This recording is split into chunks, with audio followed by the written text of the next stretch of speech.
The town of Dry Creek sat under the merciless sun, its streets dusty and worn, its people hardened by frontier life.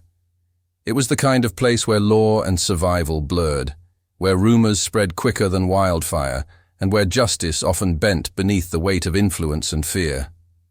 In the center of town, behind iron bars and heavy chains, sat the figure who drew both fascination and loathing from every corner of the settlement, an Apache warrior. He had been brought in weeks earlier by a posse of cowhands who claimed they caught him stealing horses and raiding ranches. His hands were bound in iron shackles, his ankles chained to the floor. The townsfolk gathered outside the jailhouse often, staring through the bars at the dark, proud figure who rarely spoke. To many, he was not a man but a symbol, the embodiment of every fear they carried about the wilderness beyond their fences. Mothers told their children to stay clear, men spat curses at him, and the sheriff made sure his cell was never left unattended. But whispers told a different story. Not everyone believed the Apache had raided the ranches. Some said it was the doing of one man, a powerful rancher, Thomas Grady, who owned more land than he had men to work it. Grady had long wanted the Apache territory that bordered his ranch, rich with water and wild grass. Rumor had it, he staged the raids himself, burning his own outbuildings and blaming the tribes so he could tighten his grip on the land and the town. And the man chained in the cell had simply been in the wrong place at the wrong time. Among those who watched, one woman felt the weight of his silence more than the venom of the crowd. Her name was Clara Bennett, a widow not yet 30, living alone on the edge of town. Her husband, a soldier, had died 3 years prior, leaving her with a small homestead and too many debts. She had endured her own share of whispers. A woman without a man was always the subject of pity or suspicion. Clara had passed the jail many times, but on one restless afternoon, she stopped and looked. She expected to see a savage, snarling beast of a man, as the townsfolk described. Instead, she saw a figure who met her gaze with unflinching stillness. His dark eyes were not wild but wounded, filled with a quiet strength that unsettled her. He did not beg, did not rage. He simply existed in his chains, as if waiting for a fate he had already accepted. Something about that steadiness pricked at Clara's conscience. She found herself returning, pretending she had errands in town just to steal glances at him.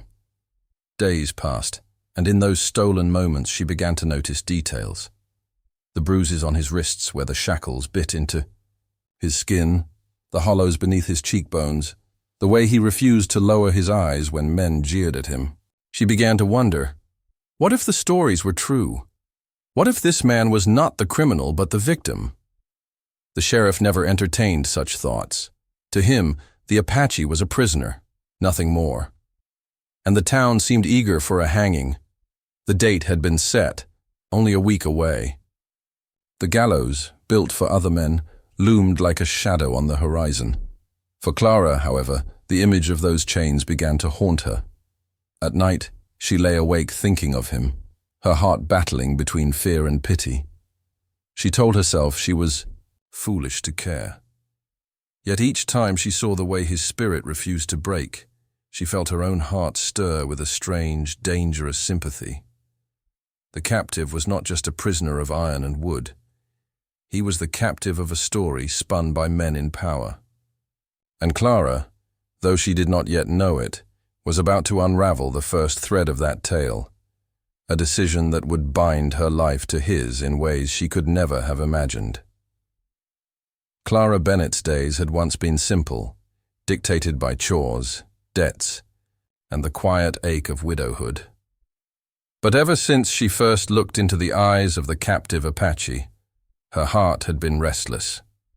She told herself she was foolish, that it was not her concern. Yet, like a splinter beneath the skin, the thought of him festered, impossible to ignore.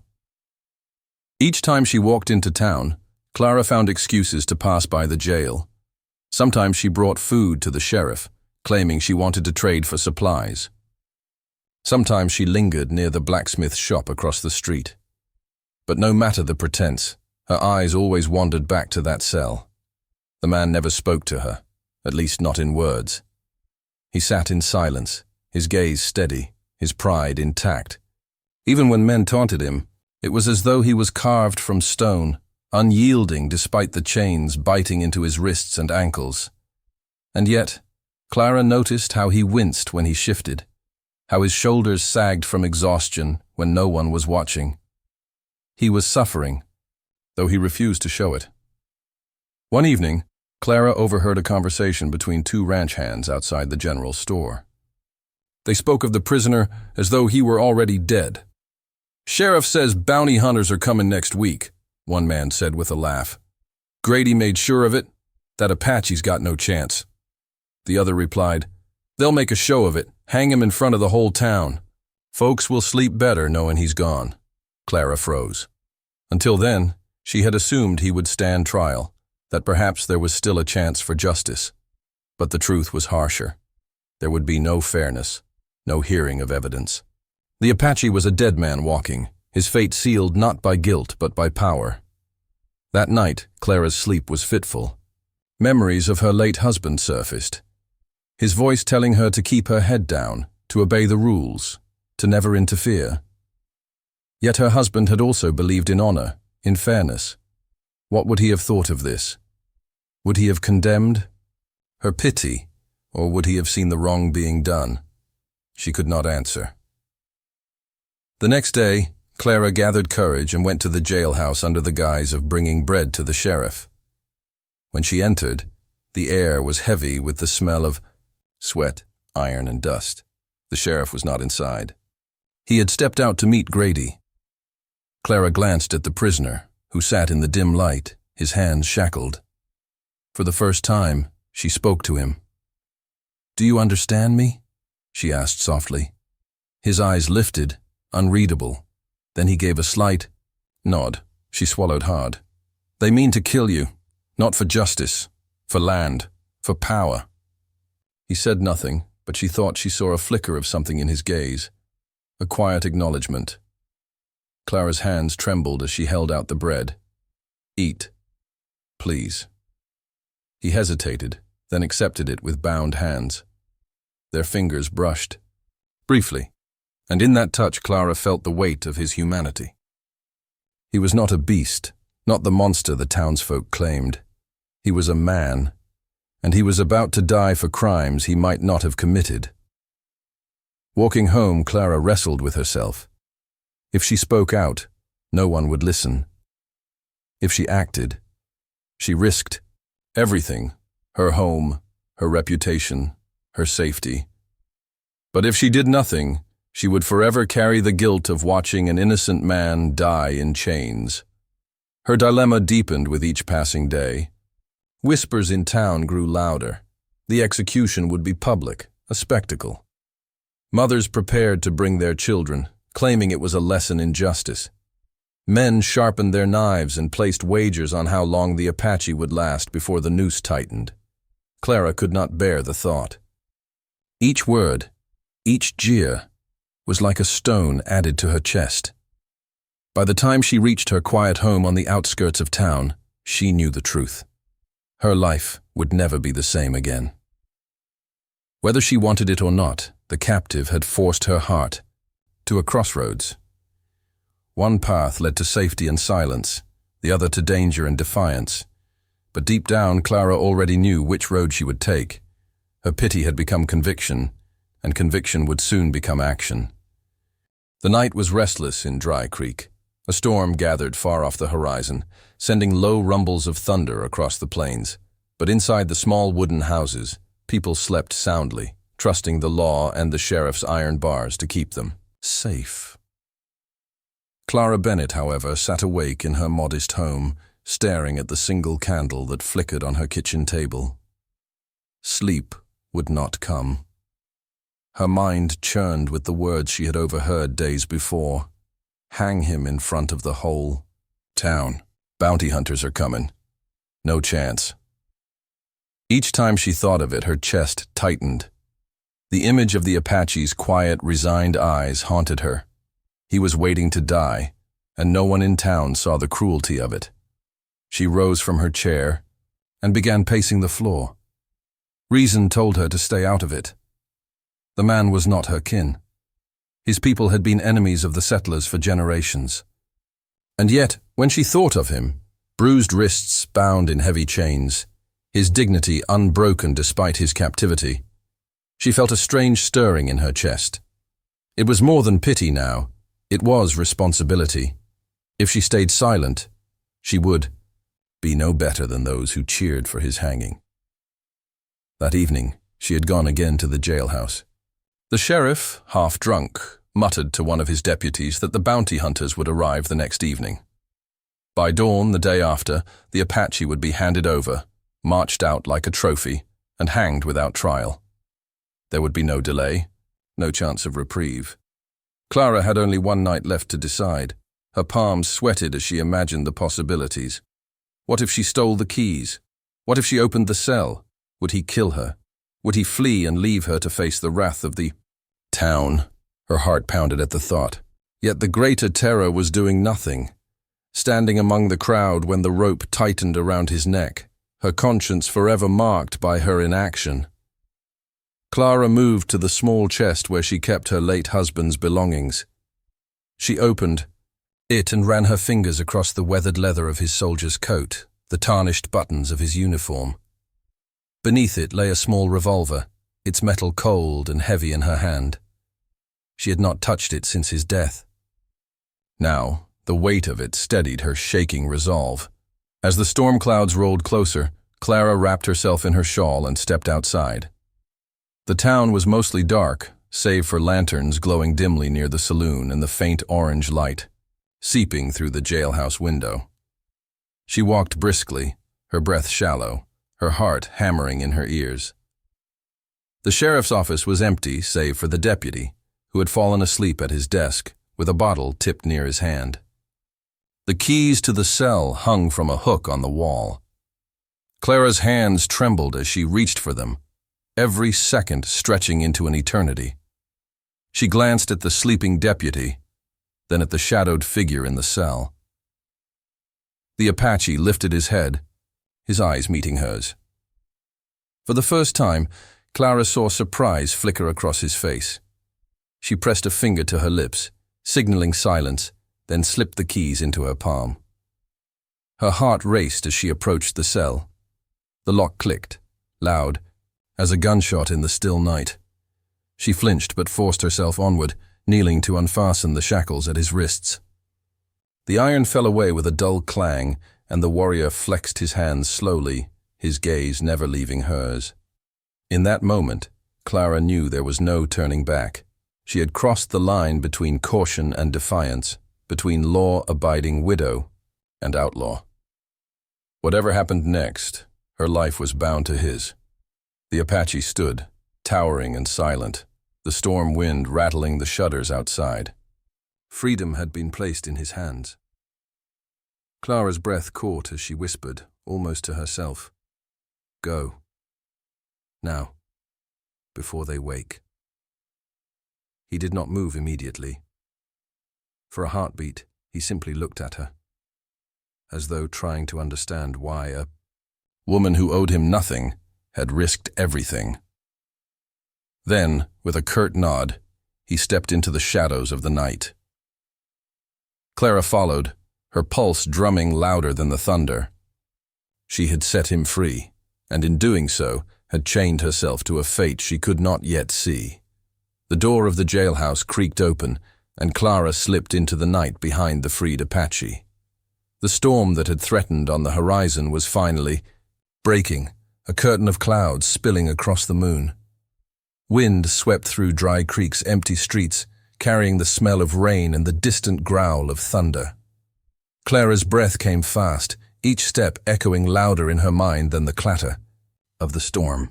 Her shawl whipped around her shoulders as she hurried to keep up with him. This man she had just unchained, whose name she did not even know. He moved with startling quiet, a shadow among shadows, as though the earth itself was guiding him, away from danger. They slipped past the general store, its windows dark, and the saloon, where muffled laughter and piano music masked the sound of their passing. For a moment, Clara thought they might escape unnoticed. But then the jailhouse door slammed open behind them. The deputy had woken. A shout split the night. "Sheriff, he's loose!" Clara's heart froze. The Apache grabbed her wrist and pulled her into the nearest alley just as gunshots cracked through the storm. Bullets tore splinters from the wood around them. He pressed her against the wall, shielding her with his body until the shots ceased, then motioned sharply for silence. Her pulse thundered in her ears, but she nodded, trusting him instinctively. He leaned around the corner, studying the street, with the sharp focus of a hunter. Then, with a speed that left her breathless, he led her through back passages and narrow lanes, always one step ahead of the voices shouting their pursuit. Dogs began to bark. Doors opened. Lamps flickered to life in windows. The whole town was stirring, alarms spreading like wildfire. Clara realized with a pang of dread that this was no longer about freeing him. She had condemned herself too. Every person in Dry Creek would know by morning that she had aided his escape. They reached the edge of town where the livery stable loomed. The Apache pushed the door open, guiding her inside. The scent of hay and horses filled the air, sharp and familiar. Clara's hands trembled as he began untying a bay mare from its stall. She finally found her voice in a hoarse whisper. "Take her. Ride fast. They'll follow." But he paused, his eyes narrowing as he studied her. Then, to her shock, he untied a second horse. He thrust the reins into her hands. Clara shook her head. "No, I can't. If I go, They will. Kill you," he interrupted, his voice deep and rough but steady. His English was broken, but the meaning was clear. "You come, or you die." Clara swallowed hard. He was right. She could not walk back into Dry Creek and expect mercy. With shaking fingers, she gripped the reins and swung herself onto the saddle. Rain began to fall, pattering against the roof as if urging them on. They rode out into the storm, hooves pounding, against the sodden earth. Behind them, voices rose. The sheriff's posse, roused and furious, gathering to give chase. Torches flickered in the distance, growing smaller as the storm swallowed them, but Clara knew it was only a matter of time before the hunt began in earnest. The plains stretched wide before them, dark and endless. Lightning lit the land in brief, blinding flashes. A lone windmill, a scattering of mesquite trees, the jagged silhouette of the hills beyond. The Apache rode ahead with effortless grace, guiding his horse as though the storm were nothing. Clara struggled to keep up, every jolt of the saddle rattling her bones, but she clung tight, refusing to fall behind. Hours passed in a blur of rain and thunder. When at last they slowed near a dry creek bed, the Apache dismounted and scanned the horizon. Clara slid from her horse, her legs weak and trembling. She sank to the ground, clutching her shawl around her shoulders, her chest heaving with exhaustion. He crouched nearby, his gaze sweeping the horizon. Then he looked at her.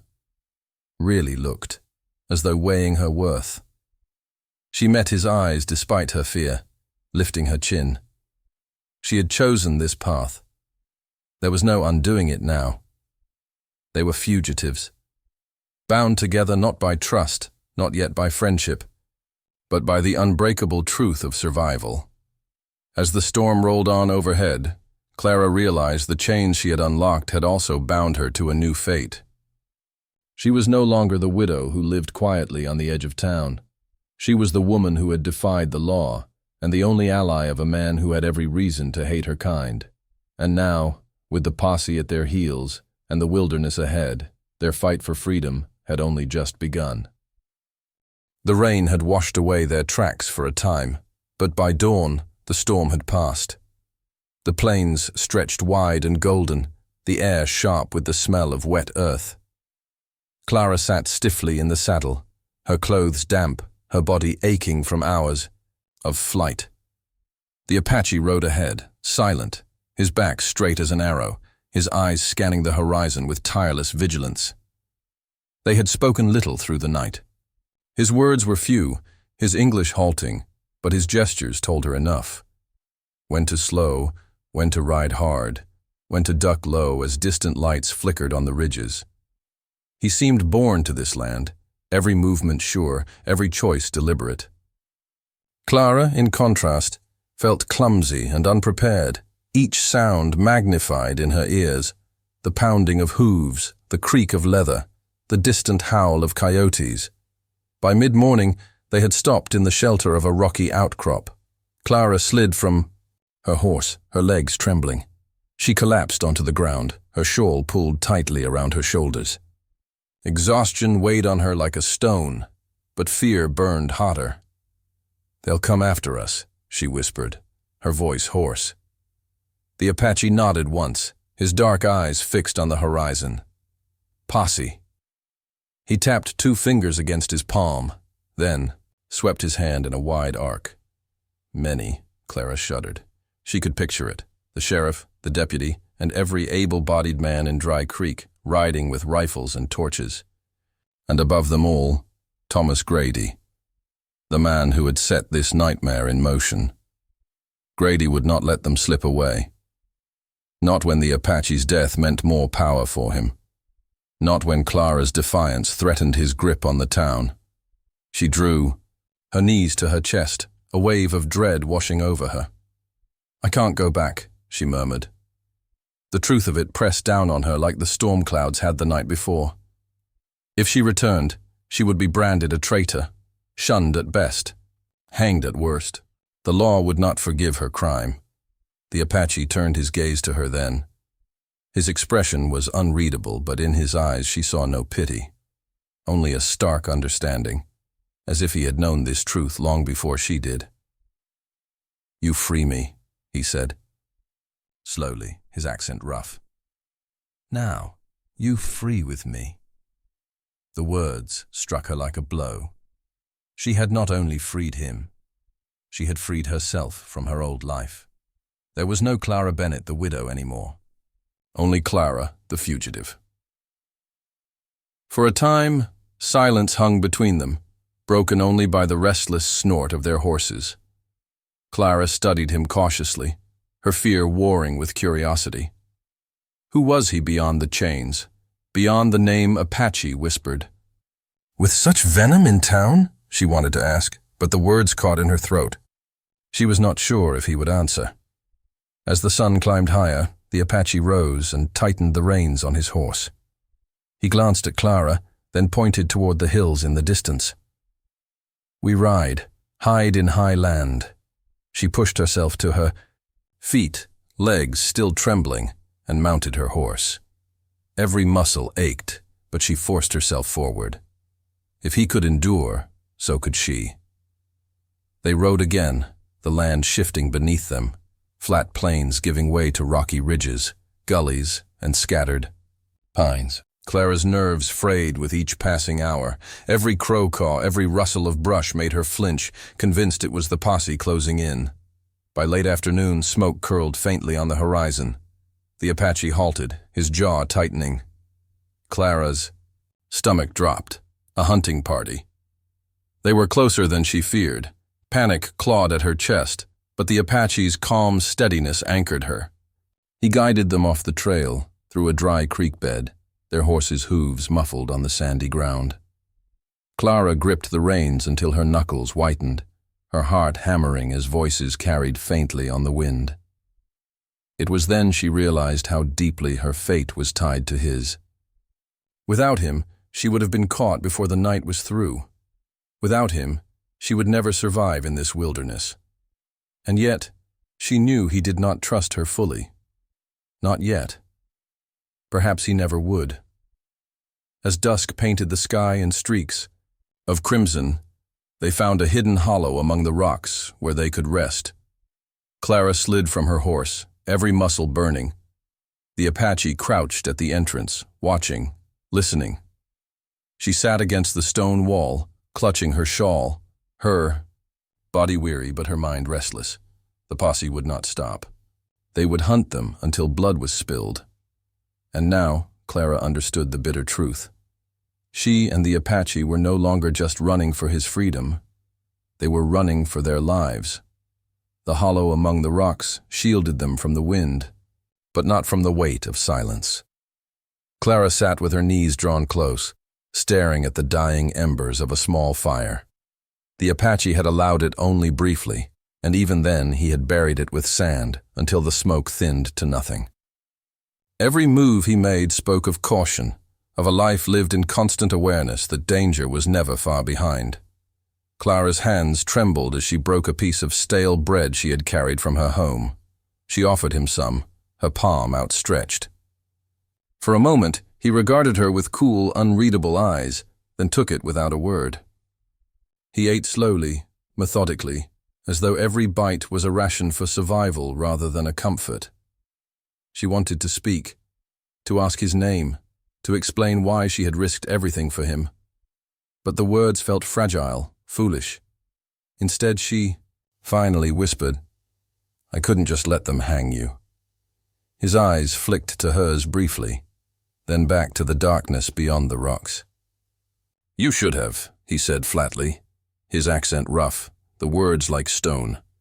Clara's chest tightened. "Should have? Do you mean you would rather be dead?" "No." His gaze shifted back to her, steady and unyielding. "But now you are hunted, like me." The truth stung. She wrapped her shawl tighter around her shoulders, as though it could shield her from his words. "I know," she murmured. "But I couldn't," she faltered, searching for the right words. "I couldn't watch them kill you when I knew it wasn't justice." Silence stretched between them again. The Apache studied her, his eyes sharp, as if weighing her honesty. At last, he spoke, slower this time. "Why?" Clara hesitated. Why indeed? Because she pitied him? Because she hated Thomas Grady and his cruelty? Or was it something deeper? The flicker of recognition in his eyes, the way his dignity had remained unbroken despite the chains. "Because you didn't deserve it," she said softly. For the first time, his expression shifted, just slightly. Not trust, not gratitude, but perhaps the faintest spark of acknowledgement. The night stretched long. Clara drifted in and out of uneasy sleep, the sound of the Apache's movements always near. The scrape of his knife as he shaped a piece of wood into an arrow shaft, the quiet crunch of his boots as he checked the perimeter. Each sound reminded her how utterly dependent she was on him now. Without his skills, she would have been caught or killed already. Yet the thought was both comforting and unnerving. She had bound herself to a man who owed her nothing and who, by rights, should have hated her for all her people had done to his. By morning, the world had shifted. Sunlight filtered through the rocks, warming the chill air. Clara stirred, her body aching from the hard ground. She found him crouched nearby, watching the horizon as though he had not slept at all. "Are they close?" she asked, her voice rough. He nodded once. "They follow." He stood and motioned for her to rise. "We move." Clara pulled herself to her feet, gathering her shawl and mounting her horse with clumsy haste. She tried to mask her fear, but the tightness in her chest betrayed her. As they rode, she found herself stealing glances at him. His face was calm, unreadable, but his every movement spoke of experience. The way he read the ground, the tilt of his head as he listened to distant sounds she could not hear. Hours passed in tense silence until Clara finally blurted, "Do you even trust me?" He slowed his horse and turned to look at her. The question seemed to hang heavy in the air. At last, he shook his head slightly. "Not yet." The words cut, though she had expected them. She looked down, ashamed, then lifted, her chin with quiet resolve. "Then I'll prove myself." His gaze lingered on her a moment longer, before he turned back to the trail. He said nothing more, but she thought she saw the faintest shadow of a nod. As the sun sank low and painted the land in gold and crimson, Clara realized they were bound by more than chains of circumstance. They were uneasy allies, tied together by survival, mistrust, and the faint, fragile thread of something unspoken. The land stretched wild and endless, but Clara soon learned that open country did not mean freedom. Freedom was hunted. Freedom left tracks. Freedom carried a price, and that price had men eager to claim it. By the third day, she and the Apache were no longer just fugitives in hiding. They were quarry. The posse had grown larger than Clara feared. At first, it had been the sheriff and a handful of townsmen, but greed had a way of drawing wolves to a trail. Word had spread that Thomas Grady was offering a reward for the Apache's capture: gold, horses, and land. That kind of bait brought bounty hunters, drifters, and opportunists. The hills and plains seemed alive with shadows, each one a potential hunter waiting for a chance to strike. Clara and the Apache kept moving, avoiding trails, riding through gullies, sleeping only in hidden hollows. But every time she dared to believe they had shaken pursuit, a new sign reminded her otherwise. A column of smoke on the horizon, hoofprints fresh in the mud, or the distant echo of voices carried on the wind. One afternoon they came across a stream where Clara bent to wash her face. The cool water refreshed her, but the relief lasted only a moment. The Apache crouched at the bank, his hand brushing the mud, his jaw tightening. Clara followed his gaze and saw it. Tracks. Horses. At least 5, maybe more, and fresh. "They're close," she whispered. He gave a curt nod. Hunters. Fear coiled in Clara's stomach, cold and sharp. She glanced around the wilderness, the tall grasses swaying, the trees scattered like lonely sentinels, and felt utterly exposed. "What do we do?" His answer was simple: survive. That night, they made camp high in the hills, but even the fireless dark offered little comfort. Clara lay awake, listening to the restless stir of her horse, the distant yip of coyotes, and the Apache's steady breathing nearby. Sleep came only in fragments, broken by visions of torches closing in, of ropes tightening around both their necks. By morning, her fears proved justified. As they rode down into a narrow canyon, gunfire erupted from the ridges above. Clara's horse reared, nearly throwing her. She clung to the reins with a strangled cry as bullets chipped stone and dust into the air. The Apache wheeled his horse beside her, grabbing her arm. "Ride!" They thundered through the canyon, pursued by shouting men. The walls rose steep around them, the echo of hooves and shots deafening. Clara ducked low, her heart slamming against her ribs, convinced each moment would be her last. But the Apache led them with uncanny precision, darting through side passages, weaving between boulders, until at last the echoes faded and the hunters' voices grew distant. When they finally stopped, Clara collapsed forward against her horse's neck, her body shaking. "They'll never stop," she whispered. "Not until they have us both." The Apache dismounted, his expression grim. "Yes, Grady wants me dead. Now. You too." Her throat tightened. He was right. She was no longer just a woman who had freed a prisoner. She was a traitor to her own people, a prize for the hunters as much as he was. Yet beneath the fear, something else stirred in her chest. Anger. Anger at Grady for twisting justice. Anger at the town for cheering a hanging. Anger at the hunters, who saw human lives as sport for profit. For the first time, Clara felt the fire of resistance burn hotter than her terror. She looked at the Apache, his face carved in shadow by the setting sun. "Then we fight," she said, her voice steadier. Then she felt. His eyes lingered on her, unreadable as always. Then slowly he gave a single nod. The threat was growing, the net tightening. But Clara understood something now. She was not just running anymore. She was standing beside a man who had every reason to hate her, yet had not abandoned her. And together, against the hunters, they would either fall or endure. By the 4th day, Clara felt as if she had lived a lifetime since the night she slipped the jailhouse keys into her palm. Every breath now carried the weight of danger. Every shadow on the horizon could mean pursuit. Yet amid the fear and exhaustion, something else was shifting.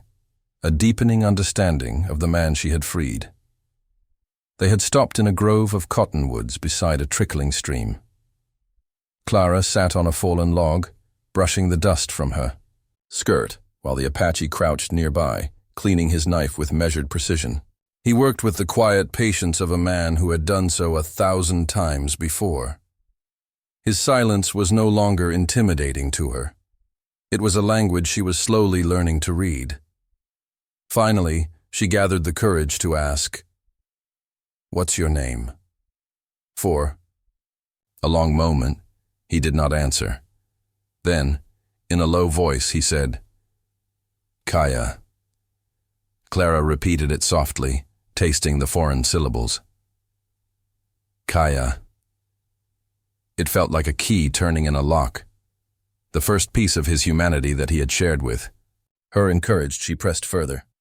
"Why did they take you? Why did they chain you?" Kaya's dark eyes lifted to hers, steady and unflinching. "Because Grady lies." Her heart quickened. She had suspected, but hearing it from his own lips made the truth heavier. Lies? About the raids, he nodded once. "My people, my family, they were gone. Soldiers burned our camp. Grady took land, said we steal, we kill." His jaw tightened, his voice low with contained fury. But it was him, his men, Clara felt. The ground tilt beneath her. She remembered the whispers in town. How Grady's outbuildings always seemed to burn when he wanted sympathy. How his enemies always vanished when they stood in his way. Now it was clear. The Apache raids were nothing more than his invention. A lie spun to justify theft and murder. Her throat ached as she whispered, "So you were only trying to protect what was yours." Kaya's gaze darkened with grief. "I tried. Too late." He looked away, the muscles in his jaw working as though to hold back memories too painful to voice. Clara's chest tightened. She wanted to reach out, to offer comfort, but she hesitated. What comfort could she possibly give to a man whose entire world had been torn apart? Still, her respect for him grew, burning away the remnants of the fear she once felt. He was not a savage or a beast. He was a man robbed of his home, his people, and his dignity, and now hunted for a crime he had not committed. As the day stretched into evening, Clara found herself speaking of her own losses. She told him of her husband, a soldier who had gone to fight and never returned. She told him of the loneliness, the debt, the way the town had turned her into a ghost, pitied but never truly seen. To her surprise, Kaya listened. He did not interrupt, did not offer hollow words. He simply listened, and somehow, that was more comfort than anything else could have been. By the time the fireflies began to glow in the dusk, Clara felt a fragile bond forming between them. Their worlds had been enemies, but their pain, grief, betrayal, loss was the same. And somewhere within that bond, Clara felt the stirrings of something she dared not name. Respect, yes. Trust, perhaps. But also a warmth in her chest when Kaya's eyes lingered on hers, when his voice softened as he said her name for the first time. Clara. It was dangerous, that warmth. Forbidden. But in that moment, as the wilderness wrapped around them and the hunter's shadows pressed closer each day, Clara knew this truth. Her heart no longer saw Kaya as just the man she had freed. He was the man whose fate had become inseparably entwined with hers, and if they were to survive the storm ahead, that bond, fragile, unspoken, dangerous, might be their only strength. The storm they had both feared finally arrived. At dawn, Clara and Kaya crested a ridge and looked down into a valley choked with mesquite and boulders. It might have been a safe place to rest, hidden, defensible, if not for the dust cloud. Rising behind them, riders, many of them. Clara's stomach dropped. She counted at least a dozen, though more could have been hidden in the haze. The posse had grown larger with each passing day, a living net cast across the plains. The hunters were no longer simply chasing a fugitive Apache. They were chasing both of them now, traitor and savage alike. Kaya's face hardened as he scanned the valley. He said nothing, but the decision was clear in his eyes. They could not run forever. "We can't fight them all," Clara said, her voice trembling despite her effort to stay strong. He looked at her then, calm, but fierce. "We fight enough. To live." They descended into the valley, leading their horses into a narrow cleft between boulders. It was a place of stone and shadow, a natural fortress if one had the courage to hold it. Kaya moved quickly, showing her where to crouch, how to keep low, how to steady her hands on the small revolver he had pressed into her grip the night before. Clara had never killed a man, but as she checked the chamber and swallowed her fear, she realized she was ready to, if it meant survival, if it meant keeping Kaya alive. The riders came fast. Their voices echoed off the canyon walls, harsh shouts, mocking laughter, the metallic clatter of spurs and rifles. Clara's heart thudded in her ears. She caught sight of Thomas Grady at the front, his broad hat casting a shadow over his cruel smile. "Give him up, Clara," he called, his voice booming in the canyon. "We might spare you yet if you come back clean." Her throat burned. Once his words might have tempted her, the promise of safety, of being welcomed again, into a town that had cast her out. But now, after all she had seen, all she had shared with Kaya? Never. She lifted the revolver with both hands and shouted back, her voice steady and sharp as a blade. "You'll have to take me with him." A roar of laughter answered her, followed by the crack of a rifle. The shot ricocheted off stone above her head, showering dust. Kaya did not flinch. He raised his bow, taken from a hidden cache he had unearthed days before, and loosed an arrow. It flew straight and true, striking one of the riders and sending him tumbling from his saddle. The laughter stopped. The hunters realized this fight would cost blood.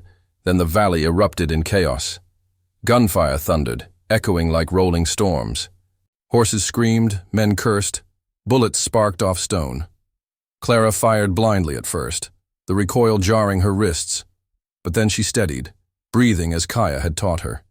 She saw a rider aim at Kaya, squeezed the trigger, and watched the man jerk back with a cry. Horror and triumph tangled in her chest, but she had no time to dwell. Survival left no room for guilt. Kaya moved like a shadow among the rocks, swift and merciless. His arrows found their marks, his knife flashing when men came too close. Clara covered him, her revolver cracking until her ears rang. Together, they held the cleft like a wall of fire and stone, but the hunters kept coming. For every man who fell, another pressed forward. And always at the front was Grady, urging them on, his eyes burning with greed and hatred. Clara felt the weight of despair pressing down. "We can't hold them," she cried. Kaya glanced at her, his chest heaving. Blood on his arm but fire in his eyes. "We hold," he said simply. And in that moment, Clara understood. This was not just a battle for escape. It was a battle for truth, for dignity, for the right to live unchained. Even if they fell here, they would fall side by side, not as prisoner, and jailer, not as enemies bound by fear, but as two souls who had chosen freedom, no matter the cost. As the sun blazed overhead and the hunters closed in, Clara gripped her revolver tighter, pressed her back to the stone beside Kaya and whispered, "Then we make our stand." And together they did. Smoke hung in the valley like a shroud, the acrid stench of gunpowder mixed with dust and blood. The echoes of battle faded slowly, leaving behind the rasp of wind and the ragged breaths of the living. Clara pressed her back against the stone, her revolver limp in her hand, the cylinder empty. Her ears still rang, and her hands shook from recoil and fear. But she was alive. Against all odds, she was alive. Beside her, Kaya staggered to his feet. His arm bled freely from a bullet wound, and his chest rose and fell in sharp, shallow gasps. yet his eyes were unbroken, steady even, in exhaustion. He looked around at the fallen riders, some groaning in pain, others lying still, and then at the empty gap where Grady had fled. The powerful rancher had escaped the fight, disappearing into the chaos once it became clear his men would not win. Clara's chest tightened with rage. "He'll be back," she whispered, almost to herself. "He won't stop until—" Kaya cut her off gently, placing his hand on hers. "No chains. No gallows. He will not find us again." It wasn't a promise of certainty. It was a vow of defiance. They gathered what they could from the battlefield: a rifle with a few cartridges, a canteen, a horse that had thrown its rider and lingered nearby, snorting nervously. Clara bound Kaya's wound with strips torn from her own dress, her hands clumsy but determined. He bore the pain in silence, watching her with a look that was more than gratitude. It was recognition, the acknowledgement of an unspoken bond, forged in blood and fire. When they finally moved, the valley behind them looked less like a place of defeat and more like a grave for the lies that had bound them. Clara knew the town would hear of this fight, and the story would twist with every retelling. She would be called traitor, whore, savage's woman, perhaps worse. Kaya would still be branded outlaw, raider, enemy. But she no longer cared. The truth belonged to them, not to the tongues of fearful men. Days later, deep in the shadow of the mountains, Clara and Kaya found a place that seemed untouched by the world. A stream wound through tall pines, and wildflowers colored the meadow.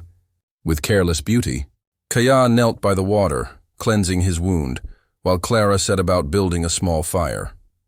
It was there, in the hush of twilight, that Clara finally allowed herself to exhale. For the first time since she turned that key in the jailhouse lock, she felt the weight of choice settle fully upon her. She had given up everything, her home, her standing, her safety. Yet as she watched Kaya, free despite his injuries, she realized she had also gained something she never imagined: purpose. "You could still leave," Kaya said quietly, not looking at her. His voice carried no bitterness, only honesty. "Go. Back. Take a horse. Find a town. Say you were taken. They would believe you." Clara studied him, the proud line of his shoulders, the firelight reflecting in his eyes. She thought of the chains, the gallows, the cruelty of men like Grady. She thought of the long, lonely nights before she had dared to act, and she shook her head. "I don't want to go back," she said softly. "Not if it means chains again. Not for you. Not for me." For a long moment, neither spoke. Then Kaya's lips curved into the faintest, weary smile. It was not the smile of a conqueror or a man who had escaped death. It was the smile of someone who had finally found an ally in a world that sought to break him. They ate little that night, and slept even less, listening for hoofbeats that never came. But in the quiet, beneath the vast sky, Clara and Kaya understood the truth of their future. They would always be fugitives. Hunted, mistrusted, perhaps forced to keep running. Yet they were free. Freedom was fragile, dangerous, and costly. But it was theirs, bound not by iron or law, but by choice. And for Clara Bennett, widow of Dry Creek, and Kaya, the Apache once called captive, that was enough.